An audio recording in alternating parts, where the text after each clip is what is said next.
before we depart from Bruce Lee really quick, I do want to ask this because I was curious your perspective as someone who really admires him. Um, what was your take on the Once Upon a Time in Hollywood portrayal of Bruce Lee? Because I know there was a lot of mixed feelings. There was a lot of vitriol from a lot of people about it. There were others who, even, I mean, Tarantino considers himself a Bruce Lee fan, but and defended it in some interviews. Like, what was your take on that?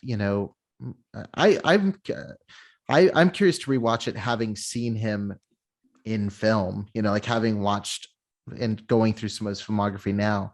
Curious to rewatch it, but I was curious what your take was on that. That's a hard one because this is the thing about social media. You start reading articles and you start diving into it, right? And you hear Like, both. Yeah, Yeah, they're right. yeah. So you hear all this stuff, and I go, man, I got to go experience it myself. And you know, after the fact, when I watched this, I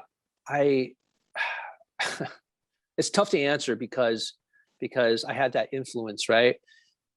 But at the same time, it's a Quentin Tarantino film. It's a Tarantino film, man. Like Brad Pitt was in the movie, like taking his shirt off on the rooftop, right? Yeah. Like, I'm not even sure if Brad Pitt's a fan of that, but he succumbed to that because it's a Tarantino film, right? Yeah. And I don't know, man. I just think follow the art if it really resonates with you. I'm sure the actor that played Bruce Lee, he was psyched about it and he knew what was going on. So, that's a hard thing to say. I don't really have, I'm not really opinionated on that. I'm not really that much of an opinionated person overall, but I just feel like it's a Quentin Tarantino film, man. That's what you go to that's why you go in and watch a Tarantino film. So if you don't like it, then, so be it. Yeah.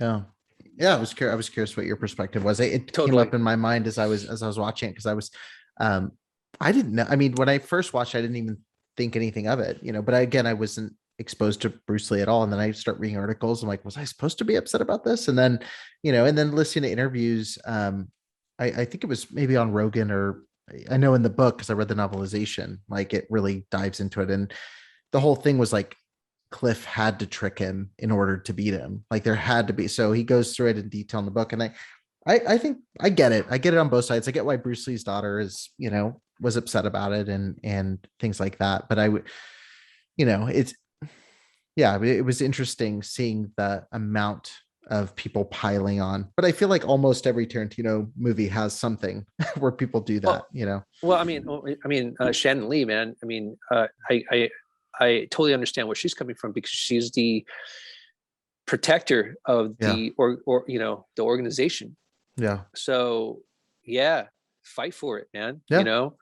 But man, listen, man, I grew up in an age where it was okay to bust each other's nuts. I grew up in a Hispanic community, and the Hispanic community is great on that. And especially when you hang out with the guys, we're always busting each other's nuts, right? So I feel like it's okay to get a little, nut busting. I don't even know if that's PC anymore, but I mean, I think it just comes down to really trying to be understanding with each other, and trying to not understanding with each other, but also understanding each other, to the point where, why is that comedian making this comment? But instead of, what do you call that when people cancel culture, right? Yeah. When people try to cancel each other out, it's like, wow, who is it? I think it was Norm Macdonald's special that I just watched, and on Netflix.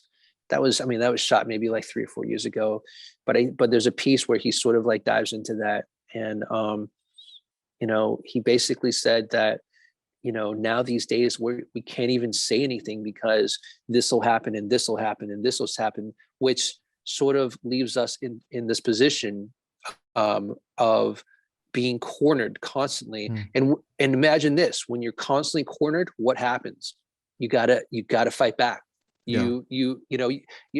We're not allowed to fully express ourselves now, right? So that's the arena that we're dealing with now, man. Is if self-expression, right? It's self-expression, especially on social media.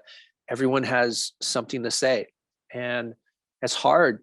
And it goes both ways too, because if people are attracted to you, it's important to be extremely not just responsive, but caring, right? And I just think that in this era that we live in, regardless of what people say, I think we need to just be able to have that moment of doing our best to understand the other person. Compassion. I think that's the best way to say it, just to be compassionate and really just see what the person, listen, right? We're not listening anymore, right? So all these things are happening. No, I 100% agree. Yeah, man. I resonate with all that. And I think that's a valuable conversation, especially when it comes to comedy. Like I listen to so many conversations, with different comedians talking about that, and they'll make a joke with each other, and people on the outside looking in go like, why'd you say that? Or but it's, at a certain point too, I think there's a level where like, it's all the intent, like what's the intent of doing this, and what's the reason you're doing it? And there's a lot of stuff, like you mentioned, there's a lot of films. I mean, there's just a lot of films even now, but there's a lot of films in the 80s, and you go back and watch, like, oh my God, like, like why would people say that? And a lot of it was just to be hurtful, or it was purely from a place of ignorance. But I think it becomes easy to group whatever we don't like into like, oh, that's unacceptable, which I think is a really scary place to be. And people like Norm Macdonald, I think, express that all the time, that feeling. But I'm curious for you, kind of coming back, because I could go way down that path for a long time. I'm kind of curious with your. We should do a part 2 of this or something, because that's a really fun deep dive to get into. And if you want, I would love to do that, because that area is not easy to talk about, but if we navigate it right, it should be fun.